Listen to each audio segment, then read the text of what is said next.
बचपन में फिल्में या तो सिर्फ दूरदर्शन पर देखने को मिला करती थी या फिर मोहल्ले में मौजूद एक वीडियो पार्लर में। उस वीडियो पार्लर वाले की एक फेवरेट फिल्म थी जिसे वो महीने में एक आध बार तो दिखा ही दिया करता था। उसी फिल्म से एक सीन बताता हूँ। एक सिनेमा घर के बुकिंग क्लर्क ने कुछ गुंडों को फिल्म का टिकट देने से मना कर दिया है। अब गुस्से से उफनता गुंडों का मुखिया सिनेमा हॉल पहुंचा। क्लर्क, मालिक सबको धुराला, फिर चलती फिल्म में पर्दे के सामने जा खड़ा हुआ। ऐतराज जताते हुए लोगों से बोला, खेल खत्म, अब तक जितना देखा बहुत हो गया, निकलो बाहर। और सुनो, दोबारा यहां नहीं आना, ये आखिरी शो था इधर।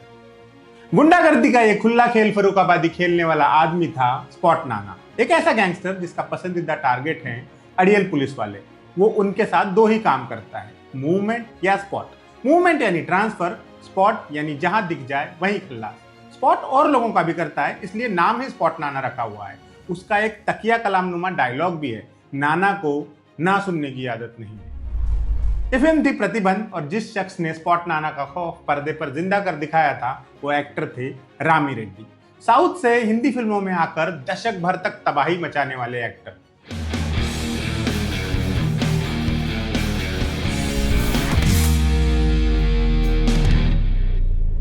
रामी रेड्डी का पूरा नाम गंगासानी रामी रेड्डी था। उनका जन्म हुआ था आंध्र प्रदेश के चित्तूर जिले के एक गांव वाल्मीकिपुरम में। दिलचस्प बात यह है कि अपने शुरुआती दिनों में रामी रेड्डी की फिल्मों में जरा सी भी दिलचस्पी नहीं थी। वो जर्नलिस्ट बनना चाहते थे, बने भी। उन्होंने हैदराबाद की उस्मानिया यूनिवर्सिटी से BCJ यानी बैचलर इन कम्युनिकेशन जर्नलिज्म की डिग्री ली थी। यानी पर्दे पर लोगों की जिंदगी नर्क कर देने वाला यह आदमी असल में एक कलम का सिपाही था, पत्रकार था। ग्रेजुएशन के तत्काल बाद उन्होंने हैदराबाद के मशहूर अखबार द मुंसिफ डेली के लिए काम करना शुरू किया। ये नौकरी उन्होंने काफी अरसे तक की। नौकरी के सिलसिले में उनकी कई फिल्मी हस्तियों से मुलाकात हो जाया करती थी। ऐसे ही किसी दिन उनकी मुलाकात हुई तेलुगु फिल्मों के मशहूर डायरेक्टर कोडी रामकृष्णा से। रामी रेड्डी कोडी रामकृष्णा का इंटरव्यू करने के इरादे से गए थे, लेकिन वहां तो कहानी ही बदल गई। उन दिनों कोडी रामकृष्णा अंकुशम नाम की एक फिल्म बना रहे थे। उन्हें उसके लिए एक विलन की तलाश थी। वो रामी रेड्डी की पर्सनालिटी से काफी इंप्रेस हुए और उन्हें तत्काल वो रोल ऑफर कर डाला, बिना किसी स्क्रीन टेस्ट या ऑडिशन के। ये बड़ा मौका था। रामी रेड्डी करना तो जर्नलिज्म ही चाहते थे, लेकिन इतने बड़े डायरेक्टर को उनसे ना नहीं कहा गया। उन्होंने ये नया चैलेंज ले लिया। अंकुशम ब्लॉकबस्टर हिट फिल्म साबित हुई। इसमें उनका निभाया स्पॉट नीलकंठम रातों रात हिट हो गया। इसके लिए उन्हें बेस्ट विलन का अवार्ड भी मिला। अगले साल यही फिल्म प्रतिबंध नाम से हिंदी में बनी और उनके किरदार का नाम हुआ स्पॉट नाना। प्रतिबंध तेलुगु सुपरस्टार चिरंजीवी की पहली हिंदी फिल्म थी और यह भी सुपरहिट साबित हुई थी। इसी फिल्म का कन्नड़ा में भी रीमेक बना और उसमें रामी रेड्डी का नाम था स्पॉट नागा। 3 भाषाओं में बनी फिल्म में हीरो हर बार बदल गया था, लेकिन विलन सेम ही था। ये बात रामी रेड्डी का जलवा बताने के लिए काफी है। प्रतिबंध की कामयाबी के बाद स्पॉट नाना और रामी रेड्डी के लिए बॉलीवुड के दरवाजे खुल गए थे। फिल्मों के इस दौर में विलन का खतरनाक, दुर्दांत, शैतानी मिजाज का होना बहुत लाजमी हुआ करता था। उस वक्त की फिल्में भी अमूमन ऐसी ही थी जिनमें एक दुष्ट आदमी दुनिया को ही नर्क बनाने की जिद पर अड़ा रहता था और फिर जिसे हमारा हीरो आकर ठीक कर दिया करता था। यह विलन या तो हीरो के परिवार का कातिल होता था या फिर उसकी बहन या प्रेमिका का बलात्कारी, स्मगलर, काला बाजारिया वगैरह वगैरह। इसकी एडिशनल क्वालिफिकेशंस हुआ करती थी। शैतान के ऐसे रियल रिप्रेजेंटेटिव का किरदार निभाने के लिए एक्टर भी उसी कैलिबर का होना चाहिए ना, जो विश्वसनीय लगे, जिसकी आंखों में, हाव भाव में वो मक्कारी, वो कमीनापन, वो क्रूरता झलके। रामी रेड्डी इस काम के लिए बिल्कुल फिट आदमी थे। वो एक खल चरित्र को इतने कन्विंसिंग ढंग से पर्दे पर उतारा करते थे कि उनसे डर लगता था। अपने तेलुगु एक्सेंट में हिंदी बोलने वाले इस विलन के डायलॉग डिलीवरी ने लोगों का फुल पैसा वसूल करवाया है।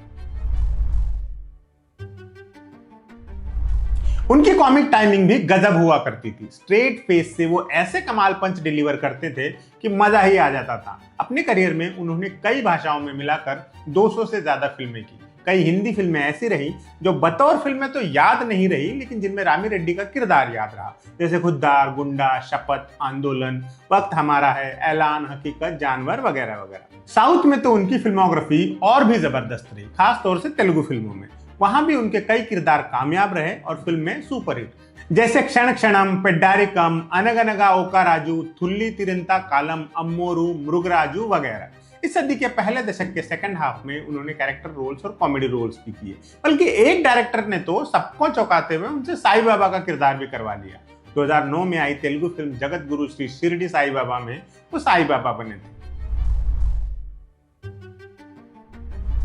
साल 2010 रामी रेड्डी और उनके फैंस के लिए एक मनहूस खबर लेकर आया। अचानक से उनकी तबीयत खराब रहने लगी थी। उन्होंने डॉक्टर को दिखाया तो पता चला कि उन्हें लीवर कैंसर है। कैंसर डिटेक्ट होने में काफी देरी हो चुकी थी और उसने उनकी किडनियों पर भी बुरा असर डाला था। रामी रेड्डी की सेहत तेजी से गिरने लगी। वो दिन ब दिन कमजोर होते गए। घर से बाहर निकलना भी बंद हो गया। अपने आखिरी दिनों में उन्होंने एक तेलुगु अवार्ड शो अटेंड किया था। वहां उन्हें देखकर लोग भौचक्के के रह गए थे। वो बिल्कुल भी पहचाने नहीं जा रहे थे। एक वक्त का खूंखार विलन सूख कर एकदम कांटा हो गया था। अपनी अंतिम घड़ियों में रामी रेड्डी महज हड्डियों का ढांचा रह गए थे। बहुत तकलीफें सहने के बाद 14 अप्रैल 2011 को उन्होंने हैदराबाद के एक प्राइवेट हॉस्पिटल में दम तोड़ दिया। उनके अंतिम संस्कार में तेलुगु फिल्म इंडस्ट्री के काफी बड़े नाम पहुंचे थे। 90 के दशक के सिनेमा के शौकीन लोगों के जहन से रामी रेड्डी का नाम निकल जाना लगभग नामुमकिन है। एक बड़ी वजह तो उनके डायलॉग डिलीवरी ही है, जो अति विशिष्ट थी। खाली साउथ इंडियन एक्सेंट वाली टोन में बोले उनका डायलॉग उनकी पहचान बन गए। एक ठंडी आवाज जो बिलाशक डराने की कुव्वत रखती थी। रामी रेड्डी उन चुनिंदा कलाकारों में से एक है जिनका कोई डायलॉग आप रेडियो पर भी सुन लेना तो आपको बताने की जरूरत नहीं पड़ेगी कि बोल कौन रहा है। आइए उनके स्पॉट नाना के अलावा 3 और स्पेशल किरदारों को याद कर लेते हैं।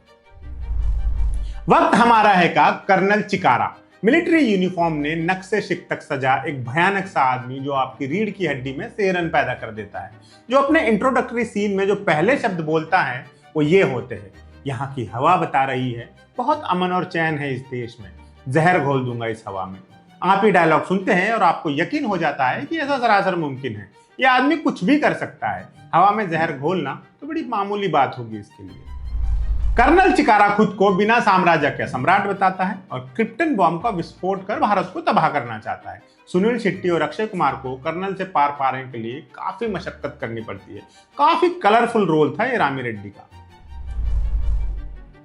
गोविंदा और संजय दत्त की फिल्म आंदोलन में रामी रेड्डी ने एक बेरहम गुंडे बाबा नायक का किरदार निभाया था, जो पार्ट टाइम यूनियन लीडर भी है, जो किसी उद्योगपति के हितों की रक्षा के लिए किसी भी हद तक जा सकता है।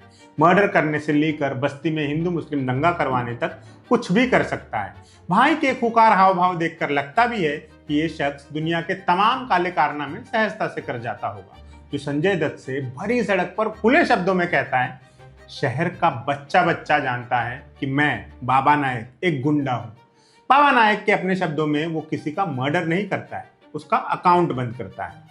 काफी तारीफें हासिल की थी बाबा नायक ने। 1995 में आई अजय देवगन की फिल्म हकीकत में रामी रेड्डी अन्ना नाम के एक गैंगस्टर बने थे। एक ऐसा गैंगस्टर जिसने फिल्म के हीरो शिवा को किसी काबिल बनाया था। शिवा उसका हिटमैन था। एक केस में उससे गड़बड़ होने के बाद अन्ना ही उसे सेफली मुंबई भेजता है। मुंबई जाकर शिवा बदल जाता है और भलाई के रास्ते पर चल पड़ता है। यहाँ तक कि अन्ना के लिए काम करने से मना कर देता है। उसके इनकार को गद्दारी का नाम देने वाला अन्ना शिवा की जिंदगी तबाह करने के जुगाड़ में लग जाता है। हकीकत भी एक हिट फिल्म थी और अन्ना रामी रेड्डी के करियर का एक हिट किरदार। दहशत का दूसरा नाम रामी रेड्डी 90s के दौर की फिल्मों का एक जाना पहचाना चेहरा थे। ऐसा विलन जो विलन लगता भी था, जिसकी पर्दे पर महज मौजूदगी भी लोगों की सांसें अटकाने के लिए काफी थी। ये वही शख्स था जिसने पर्दे पर तो बेशुमार डराया, लेकिन अपने अंतिम समय में जिसकी शक्ल तक पहचानना मुहाल था। आज के एपिसोड में इतना ही। आगे फिर किसी विलन पर बात करेंगे। आप देखते रहिएगा एम बोले तो।